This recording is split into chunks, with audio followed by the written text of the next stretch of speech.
सभी को नमस्कार। एक बार पुनः स्वागत है आपका हमारे YouTube चैनल पर। तो प्रिय साथियों, आज हम इस वीडियो में अध्यापन करने वाले हैं कक्षा 9 की पाठ्यपुस्तक विज्ञान विषय की पाठ्यपुस्तक इसके अध्याय संख्या 4 परमाणु की संरचना। इस पाठ का संपूर्ण सॉल्यूशन इस वीडियो में हम करने वाले हैं, यानी कि इस पाठ के जो अभ्यास के प्रश्न हैं उनके उत्तरों का अध्यापन हम करेंगे। तो प्रिय साथियों, वीडियो शुरू करने से पहले अगर आप हमारे चैनल पर नए हैं, चैनल को सब्सक्राइब जरूर कीजिएगा तथा बेल आइकन जरूर प्रेस करें ताकि हमारा जब भी नया वीडियो आप तक नोटिफिकेशन सबसे पहले पहुंचे। शुरू करते हैं। परमाणु की संरचना के प्रश्न उत्तर देखते हैं। 1 नंबर प्रश्न है, इलेक्ट्रॉन, प्रोटॉन और न्यूट्रॉन के गुणों की तुलना कीजिए। तो यहाँ पर जो आंसर है, इलेक्ट्रॉन, न्यूट्रॉन और प्रोटॉन के गुणों की तुलना निम्न प्रकार की जा सकती है। तो यहाँ पर जो है गुण दे रखे हैं और खोजकर्ता इलेक्ट्रॉन, प्रोटॉन, न्यूट्रॉन। यहाँ पर गुण सारणी बनानी है आपको, हो सके तो इलेक्ट्रॉन, प्रोटॉन तथा न्यूट्रॉन। तो इसके जो खोजकर्ता है, इलेक्ट्रॉन के है जे थॉमसन, प्रोटॉन के ई गोल्डस्टीन तथा न्यूट्रॉन के जेम्स चैडविक। इसके प्रतीक चिन्ह इलेक्ट्रॉन का होगा ई, प्रोटॉन का पी धन तथा न्यूट्रॉन का एन। आवेश जो इलेक्ट्रॉन का होगा, प्रोटॉन के द्रव्यमान का लगभग 10वां हिस्सा और प्रोटॉन का धनावेश तथा न्यूट्रॉन का अनावेशित यानी कि उदासीन। अगला जो द्रव्यमान है इसका, इलेक्ट्रॉन और प्रोटॉन का होगा लगभग 1 इकाई तथा प्रोटॉन के द्रव्यमान के लगभग बराबर। इस प्रकार इसको 1 नंबर प्रश्न को आपको हल करना है। अगला है साथियों 2 नंबर क्वेश्चन, जे थॉमसन के परमाणु मॉडल की क्या सीमाएं हैं।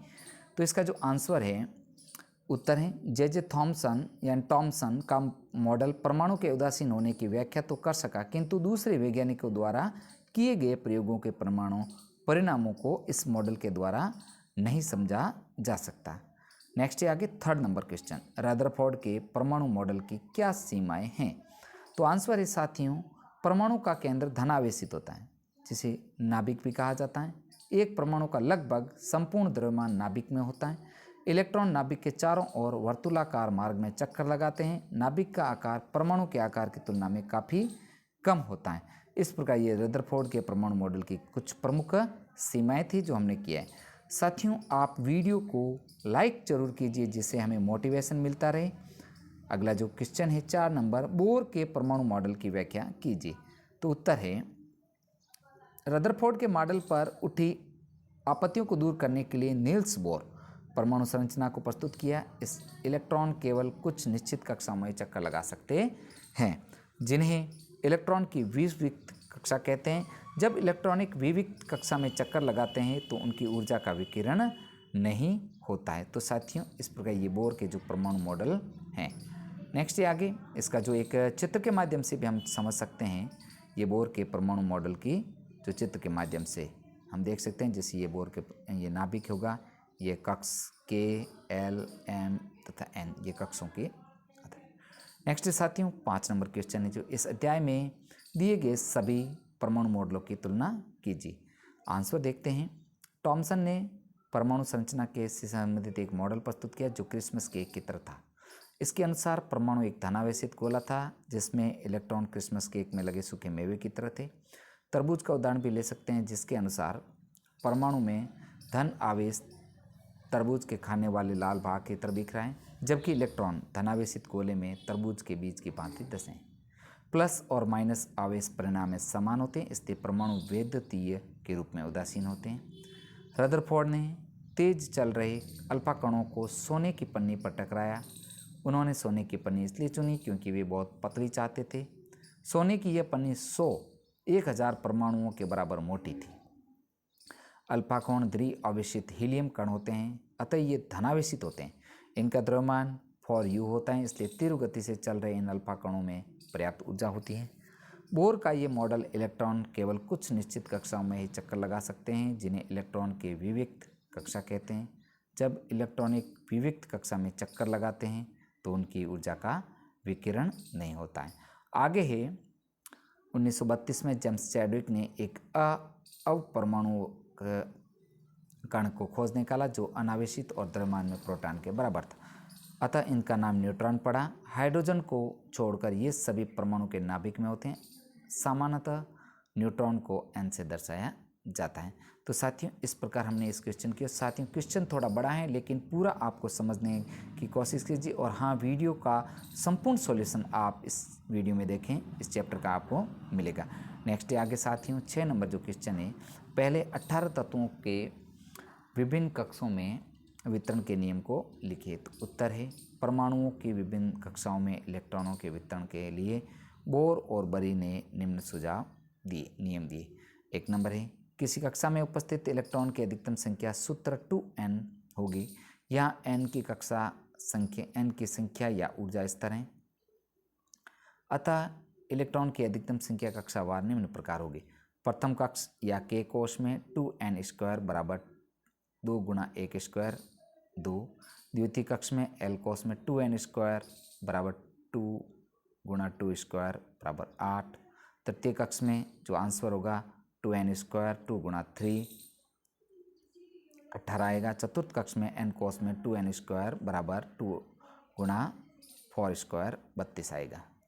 आगे ही 2 नंबर सबसे बाहरी कोश में इलेक्ट्रॉनों की संख्या अधिकतम 8 हो सकती है। और 3rd नंबर पॉइंट है कि किसी परमाणु में दिए गए कोश में इलेक्ट्रॉन तब तक स्थान नहीं लेते जब तक कि उससे पहले वाले भीतरी कक्ष पूर्ण रूप से भर नहीं जाते। अतः कक्षाएं क्रमानुसार भरती हैं।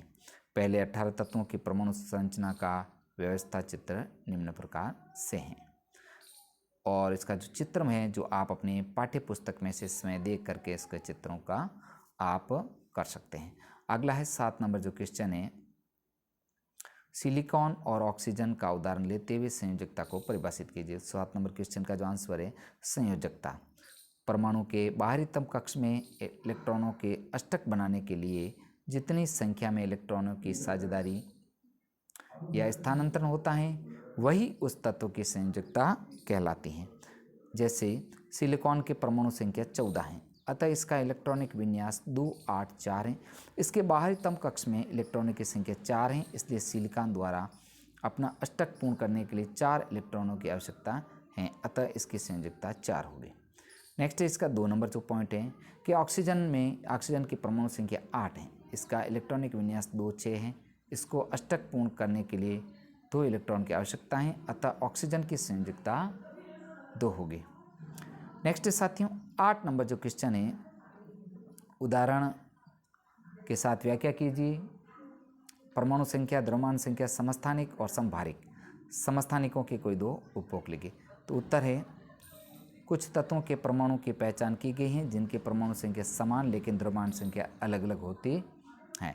उदाहरण के लिए हाइड्रोजन परमाणु को ले, इसके 3 परमाणु स्पीसीज होते हैं, पोटेशियम, ड्यूटेरियम, टाइटेनियम, टाइटन। प्रत्येक की परमाणु संख्या समान है लेकिन द्रव्यमान संख्या क्रमशः 1 2 3 है। इस तरह के अन्य उदाहरण कार्बन और क्लोरीन। इन उदाहरणों के आधार पर समस्थानिकों को इस प्रकार परिभाषित किया जा सकता है, एक ही तत्व के परमाणु जिनकी परमाणु संख्या समान होती लेकिन द्रव्यमान संख्या भिन्न होती है। इस तरह हम कह सकते हैं कि हाइड्रोजन परमाणु के 3 समस्थानिकों प्रोटियम, ड्यूटेरियम, टाइटेनियम होते हैं। नेक्स्ट है आगे समभारिक तत्वों। 2 तत्वों कैल्शियम और परमाणु संख्या 20, ऑर्गन परमाणु संख्या 18 के बारे में विचार